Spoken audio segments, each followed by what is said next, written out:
Welcome to the Banker Lamp. Please enjoy the video. You begin by eliminating quick causes. Check your internet and restart the device now.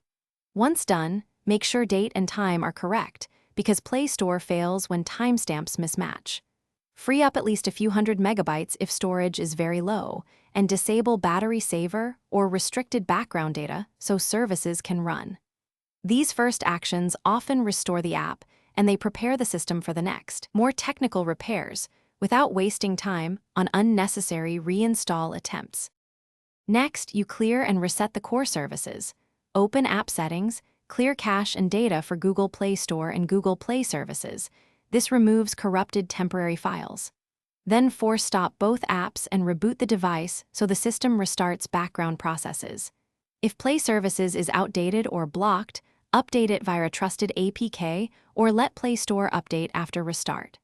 Once you perform these resets, the app often reinitializes correctly and can open. If not, continue to the account and system-level fixes.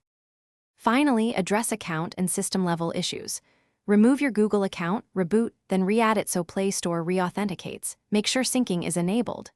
Check for Android system updates and install them, and if network problems persist, reset network settings. As a last, only way option, back up your data and perform a factory reset. This returns the device to a clean state and resolves deep software conflicts. Troubleshooting tip: if problems continue, test with a different Google account to isolate account-specific issues. Thanks for watching. If this was helpful, leave a like and consider subscribing. See you next time.